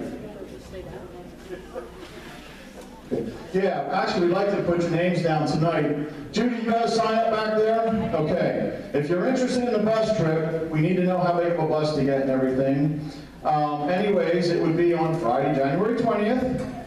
We would be leaving at 7 a.m. We'll probably work on the same thing, getting together a box lunch, all that, but all those details will come in the future. We don't have them yet, okay? But we'll be dropped off possibly at the stadium. The location is not determined at this time because usually down there they will tell you where the buses are going to go and how you're going to get from there to the stadium. So we don't know all those details yet. I think the Secret Service is going to work that out and shuttle people, whatever they do. It's going to cost approximately $45 a person. That's to rent the bus. And does that include a box lunch, Judy? Yes. Okay, that's to get a box lunch and everything. So please see Judy tonight, sign up, give your name and number and everything, and we'll give you further details. We have a little bit of time to work that out. Also, Mark Gillen, on December 7th, the day before our Christmas party, we have these, we found a vandal in the parking lot today. I went out to confront him. Okay, so you don't need to pick these up. The vandal was Mark Gillen putting these on your car, so everybody has one on their car. So, anyways, so all the details are already on your car. If you can support the remembrance dinner for the 75th anniversary of Pearl Harbor, all the details are there on your car. Other announcements, where did my papers go? Oh, Carol Gardecki, I'd like her to make an announcement now.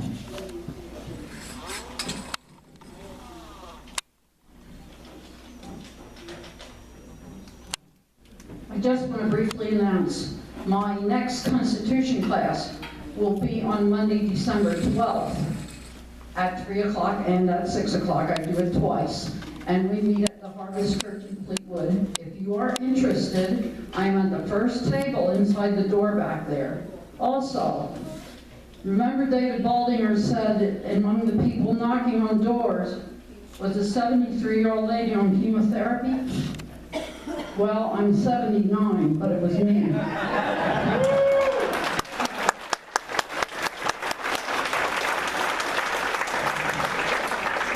I really want to get that House Bill 76. I don't really deserve that much credit. I only went with them twice. They've been out there dozens of times. It all helps. It does, it does. But I want that so bad. I am tired of going to events and my friends say, it's never gonna happen. And I keep saying that we're working on it. So I want it to happen so I can say, see, I told you so. Thank you, Carol. Now, as everybody knows, we do our December Veterans event, and this year it will be December 8th, okay? We are taking toy donations, same as last year, food donations, things like that. Please make the food non-perishable. We're also taking donations for the food table. Now, we do have a sponsor for the meat. Has anybody been to Mission Barbecue? Oh, yeah. Mission Barbecue is going to be sponsoring the meat for the event. And we're working with someone else to get some sides and stuff, but we don't have all those details yet. But anyways, we want to make a good showing for the veterans. Doug Graybill. Doug Graybill and Liz will make sure everything gets distributed. We'll do as years prior, and there's so many needy veterans out there, and I'm really encouraged about this new administration wanting to clean things up in the Veterans Administration and just streamline things. I believe the man is a businessman. A lot of people here are discouraged. You can ask Deborah.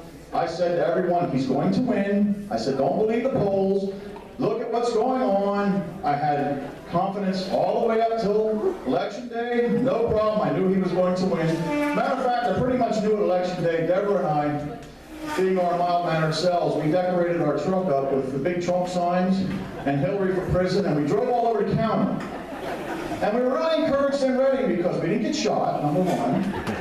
And number two, half the people of whatever ethnicity they were said thumbs up. The other half gave us the one-fingered wave, but we knew we had half of them, so that was pretty cool. So, anyways, Sam, do you have an announcement for anything? Oh, yes, that's right.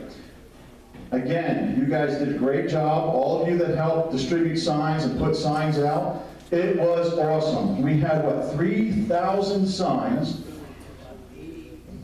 Right, 3,000 signs and 84 by 8s that we got out in Berks County. Now, of that, 2,000 got stolen. Oh well. But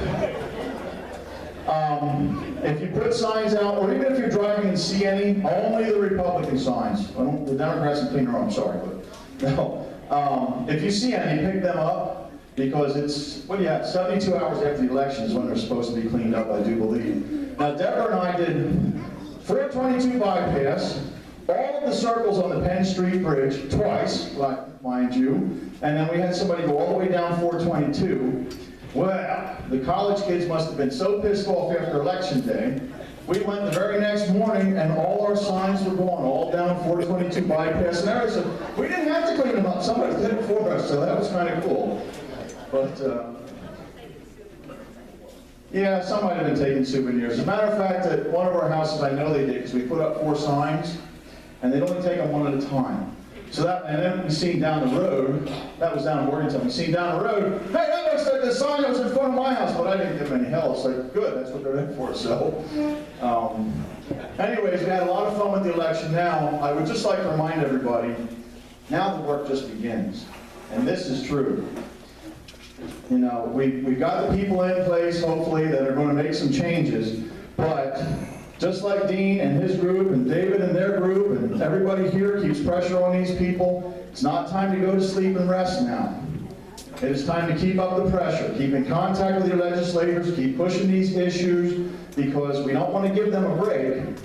We gave them a major win, but now we're going to hold their feet to the fire now that they won. And it's very important to stay engaged and to stay involved. So, that being said, if you can get anybody to come out to groups like this, I know Jim Rodkey has a group down, you're in Lebanon. Lebanon, right. We need to grow these groups now. Because a lot of people sit back, oh, we won, okay, I can relax now. No, you can't. I'm sorry, this is only the beginning of the war. Okay? We don't want to just win the battle, we want to win the war. So now we got people elected, now we hold their feet to the fire, and if they don't do what we ask them to do, you do like these guys did and throw their ass out. I'm sorry, that's what has to happen. You got to keep the pressure on them. So, someone wants to say something back there. If you have election signs that you want to get rid of, the Berks Lost Dogs are taking them to convert the signs to put up about lost dogs. So if you Google Berks Lost Dogs, you can probably find it. And they're doing what with them? They're converting them to They're what? converting them to put up signs when people lose dogs, that they can stick them in the ground and not put them on the telephone pole. Oh, okay, okay. So if you ever want to take them and they'll repurpose them. Well, before you leave, I'll hook you up with about 25 of them that I have, so you can take them to them since you're involved with them. I also have a couple 4x8 so you can really put a big sign up. It's funny. Deborah and I were the election, and we're down at the neighbor's house down the street, and all of a sudden the fire truck with all the lights pull up in front of our house. And it was chilly out, and you smelled smoke, but I knew it was the neighbor's house because they heat with wood, right? And she's like, what are they doing in our house? What are they doing? And you guys all know Caesar, right? He doesn't like people coming to the house, so he wants to eat them, as Sam will tell you. You know, you come to the door, and he wants to jump to the window. So the fireman go walking up to the door, you know, down at the fire hall, it was all Hillary signs. I'm like, all right, what do they want? Let's go up there.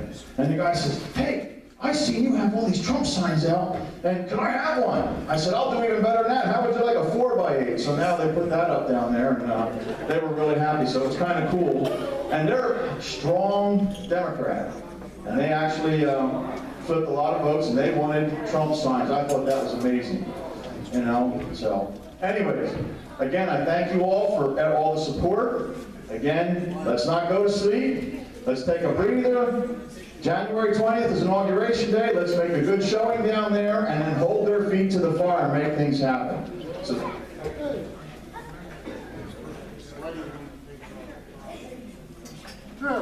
oh, yes. All right. All right. Oh.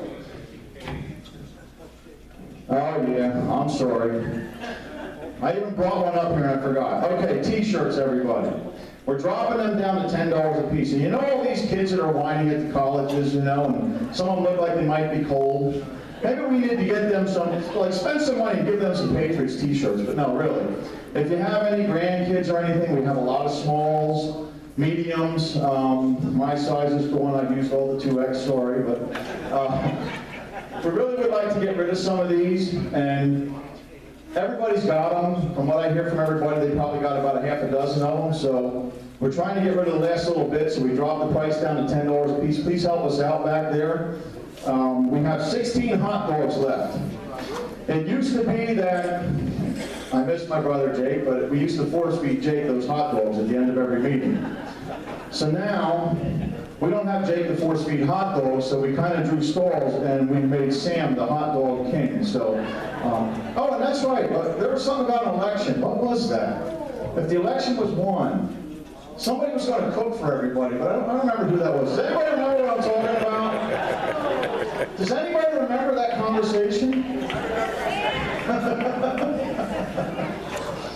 Well, next month. Okay, week early, yes. Anyways, our meeting is a week early. It is on December 8th.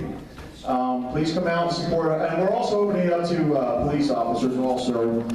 Blue lives do matter, so we're opening it up to law enforcement.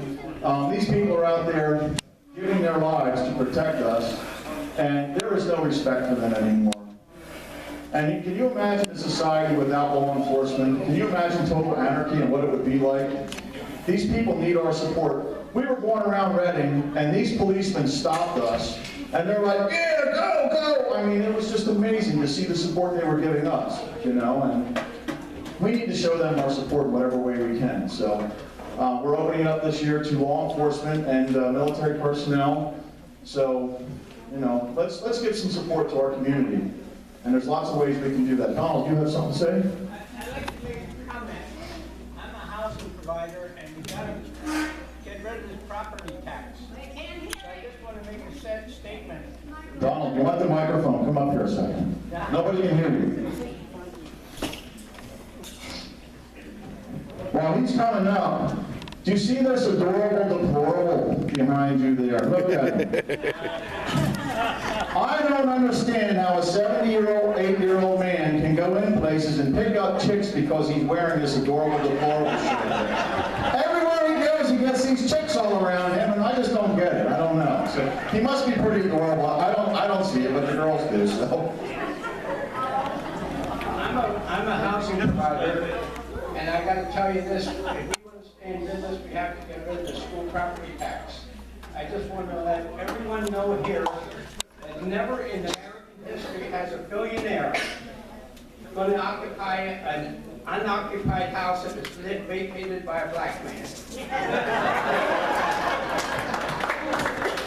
I think the saying is public housing. A billionaire moving into public housing, right? Oh well. That all being said, again, thank you. We want to see you on December 8th. Let all your veteran and military, your veteran and your law enforcement personnel, can we close this meeting in prayer quick, please? This opportunity we've had to come together. And we do pray for this new administration, Father. We pray that you would work through them to do what is right for this country, Father, and that your will would be done. That you would work through hearts and work through minds, Father, and forward your agenda, whatever that may be for us, and just make things right the way you want them to be. We do pray for our military personnel. We pray for our law enforcement personnel, Father. Pray you would keep them safe wherever they may be in this world, Father, and that they would be respected and seen that they are a necessary part of society and that what they do is a very important job, Father, and they would be respected for it. It's in Jesus' name we pray. Amen. Thank you, everyone.